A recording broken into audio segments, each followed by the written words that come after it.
Welcome to the Women on the Rise podcast. I'm Jen Blandos, and I am so excited to share with you that for the next 30 days, I am introducing you to 30 of Female Fusion's members from around the world. They are going to share with you their stories of entrepreneurship, their highs, the lows, what inspired them to get into business, which I hope will inspire you along your entrepreneurial journey.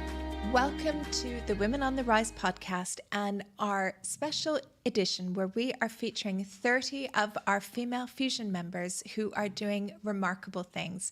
And today I'm so excited to introduce you to Aya Assaf, who is one of our founding members in Female Fusion. And she is a co-founder of a company called Koala Picks. Welcome to the show, Aya. Thank you, Jen. Thank you so much. Now, you're one of our founding members Yes. in Female Fusion. And the thing I love about our founding members is I have seen your business growing over the past 3 years. And I remember when you first joined Female Fusion, Koala Picks was very small. Very small. And now you have grown to be very big, Yeah, which yeah. is so cool. Yeah, I remember when I first joined Female Fusion, everything was so manual and it was such a small brand, and it's still calling people, introducing the brand. Yeah. And came a long And it's way. amazing like where you can come in 3 years. Sometimes Yes. it doesn't even seem like it's possible, Yeah. yet it is. Yeah. So before we jump into things, why don't you tell everybody a bit about you and about what Koala Picks is? Sure. So my name is Aya, obviously, and me and my husband, Ahmed, and our friend Omneya are the three founders of Koala Picks. Three very different people came together to create a brand for kids because initially my husband and I, we had two boys then, and we couldn't find healthy snacks for them. So being very health conscious, we refused to give them whatever's on the shelf on supermarkets, and we decided let's do something. This is unfair for kids to have snacks full of preservatives and ingredients we can't even understand. And that's how we came up with the idea. On the get-go, we went straight, started research. I have no nutrition background, so I had to find someone to help me do it. It was very hard to navigate the whole food business, given my background is marketing. So I've worked as a marketing manager in a big multinational for 6 years, which really helped me with the brand aspect. But when it came to food, I really had to teach myself everything from scratch. And when you started with Koala Picks, you started about a year before the pandemic happened, didn't you? A couple of months, actually. Couple of months. Yeah. So initially, Koala Picks for the healthy snacks, it was subscription only, wasn't it? Exactly. So it was only subscription. The idea was subscription for parents, for their kids, for their school lunch boxes. Okay, so you would deliver it to people's houses, they'd stick them in their kids' lunchbox. Every week, yes, exactly. Okay. So then the pandemic happens. Obviously. All the schools close. Exactly. And what happens to Koala Picks then? So overnight, we lost 70% of our subscribers because the schools are shut down. There are no lunch boxes being prepared. And we had a couple of days where it was very tough, and we were thinking, is this it? We didn't even start yet. We only launched 3-4 months before the pandemic. And then I started to think, how can we just evolve? We can't just stand still and wait for schools to open again. And that just sparked an idea. Is the problem is not only in the snack industry, it's also in the breakfast industry. The sugar is everywhere, Everywhere. And my kids always ask for cereal, always ask for pancakes and stuff. And I have to give them whatever's in the supermarket because I don't have another alternative. So that was the spark, staying at home, observing my kids, eating breakfast and doing stuff. Why can't I give them an even healthier breakfast rather than only the snacks? And then that was the spark to create and branch out to more than just snacks, breakfast, spreads, granolas. And we decided that we shouldn't be just fixated on one model, which is subscription, because obviously at that time it didn't really work for everyone. Yeah. So we decided we give both options, whoever wants to subscribe or whoever wants to just go in and shop. And honestly, it was a turning point for us, really. And the pandemic, it's funny because I was really impacted by the pandemic as well. And the first thing, everybody was like, oh my goodness, everything's over. You know, life is over. My business is over. What I'm Yeah. going to do. And then when we look back on it, you know, 3 years on from when it first happened, that actually it's built some really beautiful businesses out of it and helped us all transform in ways that maybe we never would have thought of if things were easy back before the pandemic. True, 100%. I don't think I would have had the time to sit and reflect and get creative with the categories we're in right now if it wasn't for it. And it's probably helped you go from being quite a small business, and I think probably playing small as well, because you had a very small client base doing one thing at the time, to now that you've gone and you have lots of different clients, lots of different categories that you're offering, and now as well as a business that it's not just subscription, it's not just buying from websites. You're able to buy Koala Picks in a lot of different places. Yeah, so we've also started to focus not only online. So online, obviously, we're on our own website and other online aggregators, but it also was around after the pandemic, we started to branch out on play areas and gymnastics complexes and stuff like that, to be able to physically be there where parents are, to help them just an easy grab for their kids. Such a smart move, because the food at all those play centers, I think anywhere in the world, anywhere So that you bad. go, it's so bad Yeah. and so gross and so full of sugar. Yeah. Ugh. And it was funny because first we were the ones knocking on people's door, like, hi, we're Koala Picks. I think your cafe needs a better choice for parents and kids rather than the big muffins and the cupcakes and the donuts. And funny enough, after a couple of months, we started having people knocking on our door saying, we need healthier options in our cafes. What do you have? And just kept on growing like that. Isn't that an amazing feeling? Yeah. To know that finally you've cracked something when you have all of those no's, and then you start getting the yeses and people are coming to you. Yeah. Yeah, well, obviously we had so many rejections across the years, but it's good to, I mean, they only make us stronger anyways, so. Yeah, I mean, rejection is part of the entrepreneurial process, isn't it? Yeah. And I think sometimes when we get rejected a number of times, that it helps us look at what's going on in our business to maybe change it, so those no's become a yes. So you have been looking for funding for Koala Picks. You did get a first round of funding. I think it was in 2021, didn't you? Or Yes, true. okay. So the first round of funding that you got, how did you get that funding? So we started off with friends and family as a first round. We were not yet ready to give away a big stake to like a big VC or something. So we started with the friends and family, people who really trust us and who really support the cause and the brand. And yeah, we did it. We were able to raise approximately 1.8 million just from friends and family. Wow. And it's been amazing. It helped us really grow from a very small facility in JLT, like really tiny, to a much, much bigger facility in DIP where we are right now, which could help us grow even like 10 years in the future. So the whole funding went to growth on how to increase our production capabilities and stuff. And what did you learn from that process of going through the first round of funding?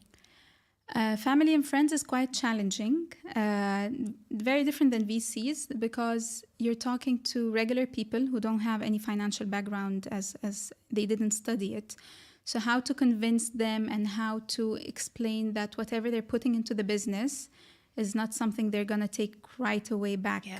It's not like real estate, I'm going to flip a property in 2 years, or it's not like, bigger companies where they buy shares and sell shares and get dividends. They're in for the long game. Exactly. So they give you that money and they're not going to see it for a while. I always tell them it's money that you really don't need at all right now.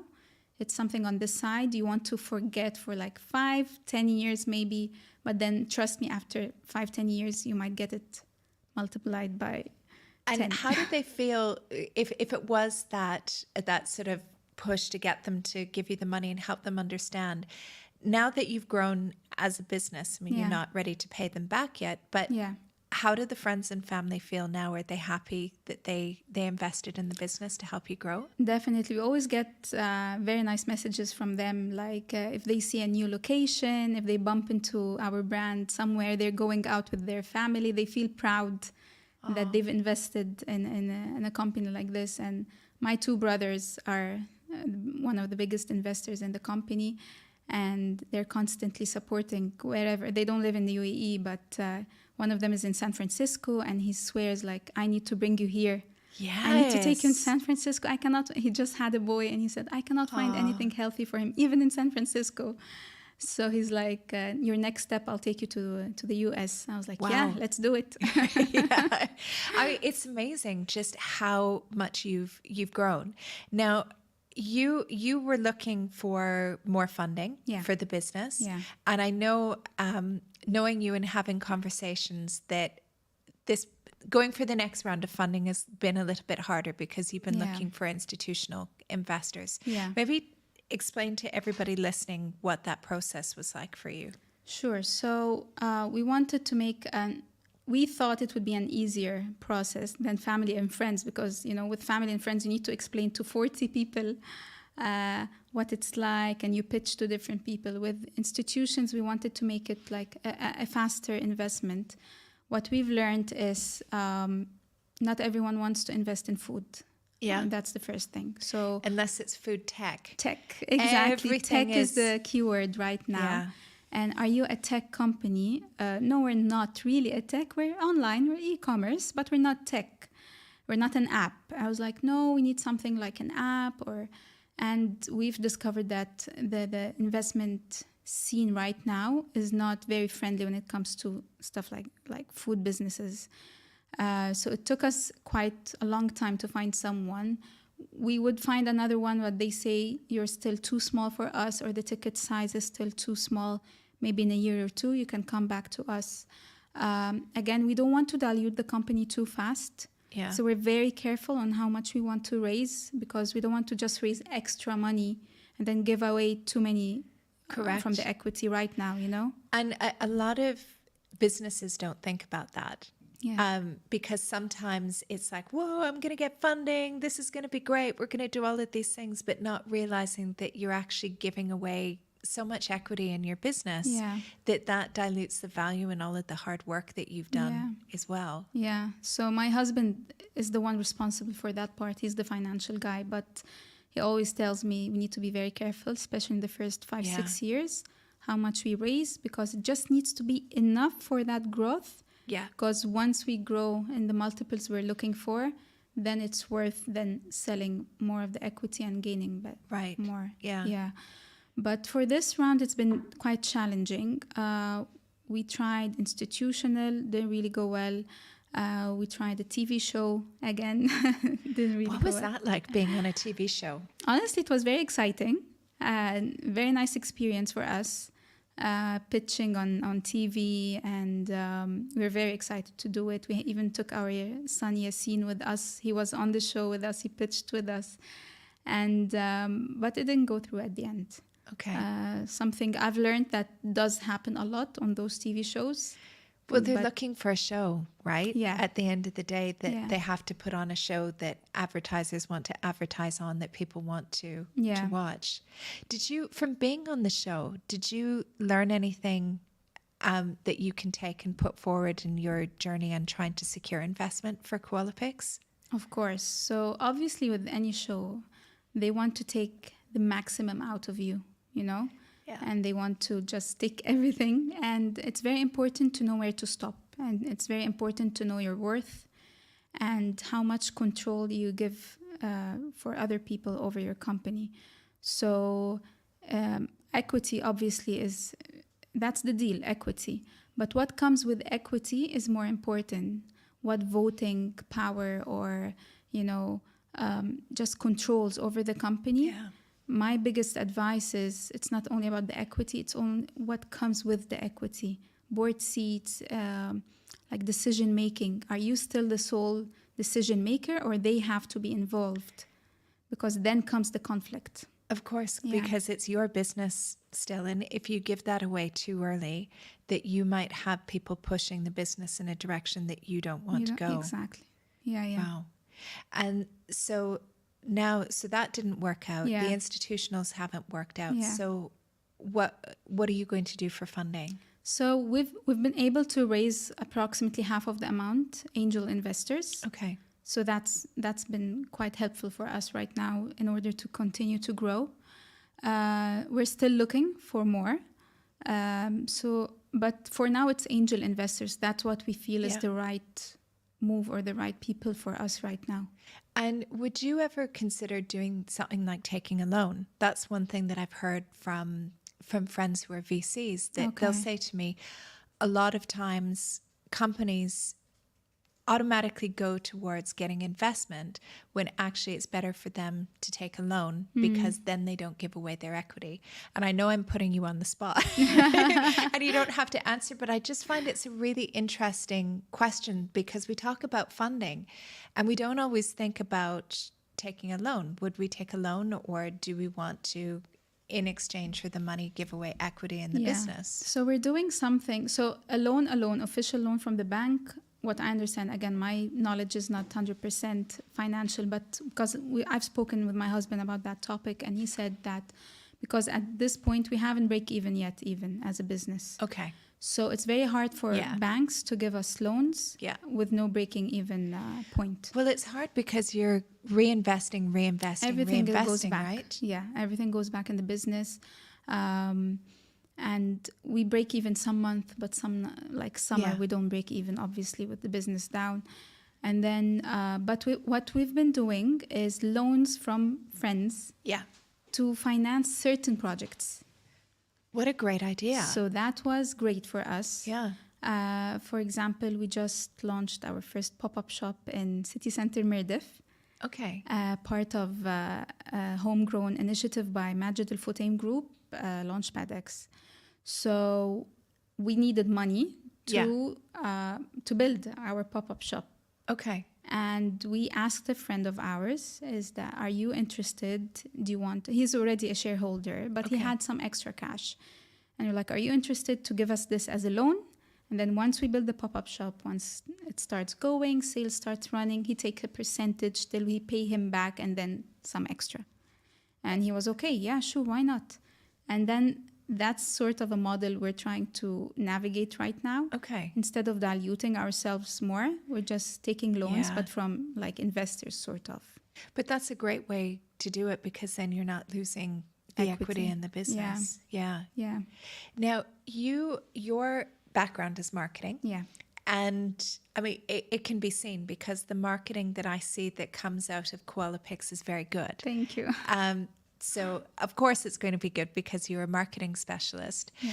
What advice would you give to other entrepreneurs who are maybe struggling with marketing a little bit to really hone down on their marketing for their business?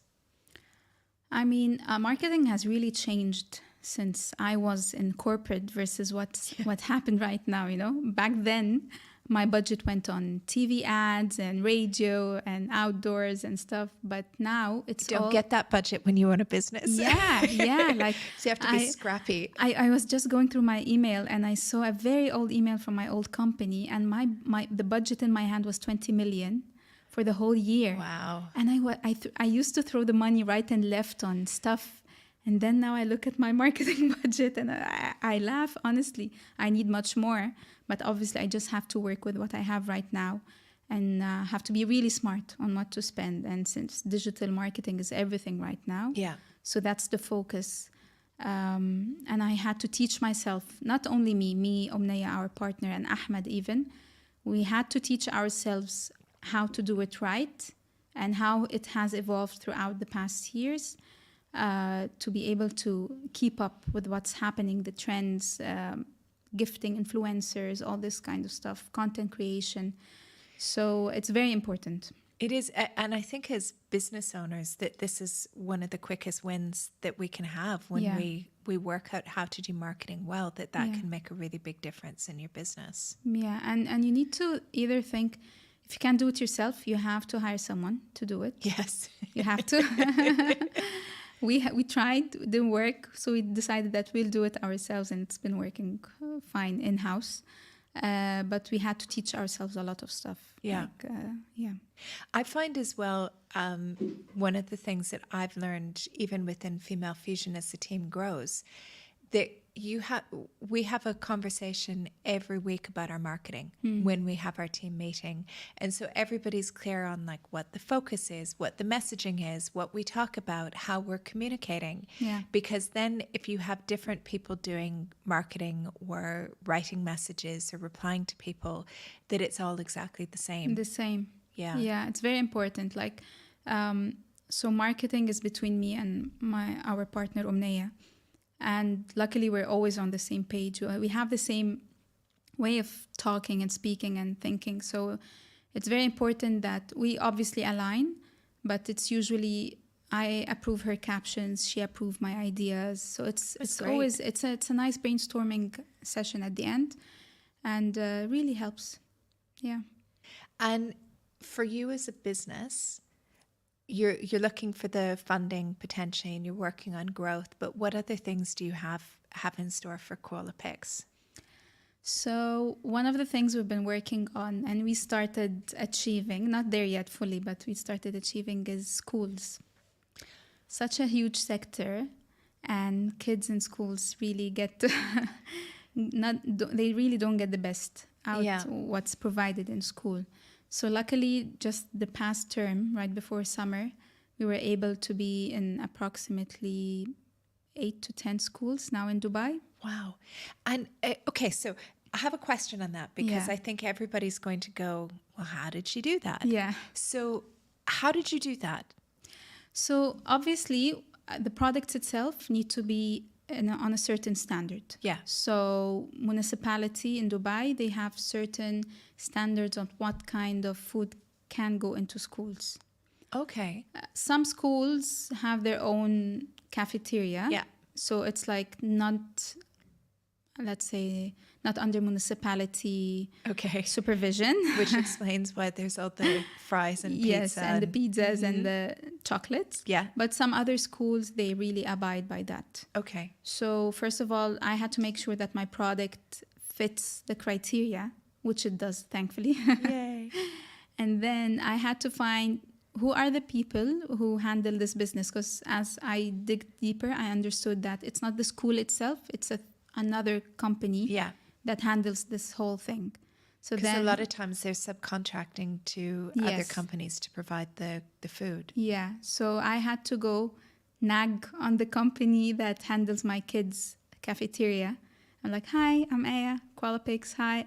Like for a year constantly till I got their attention. And then once they tried our products, they loved it. Yeah. And then they started with 1 school, 2, 3, 4, and now 8 schools. So is it the group that your kids go to school at as well? So now, always the easiest, right? It was nice, honestly. There's another group that we're in right now as well. Yeah. And the feeling of my kids going into their school, we pass by the canteen and they see the small packs of cookies from Koala Picks. And how their face lit the first day they came back, like, oh, we found Koala Picks in our school. Oh.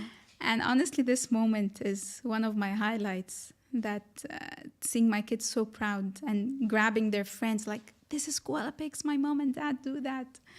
It was amazing. That's amazing. Yeah. And it's so amazing as well that you're really making changes to the nutrition that kids are having at school as well. Yes, it's very important. I'm even trying to go into the educational part of it.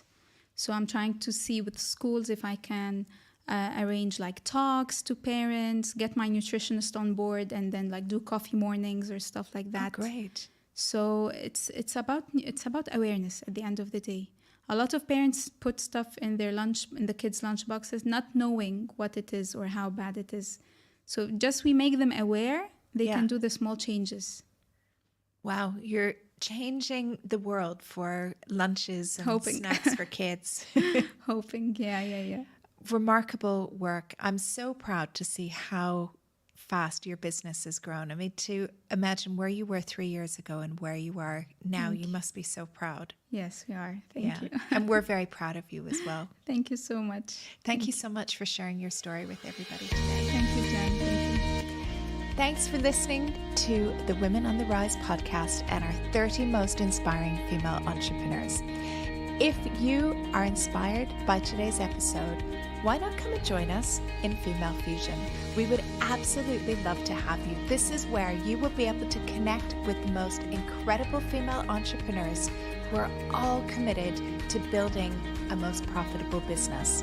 All you need to do is head over to femalefusionnetwork.com/join. I look forward to seeing you on the inside.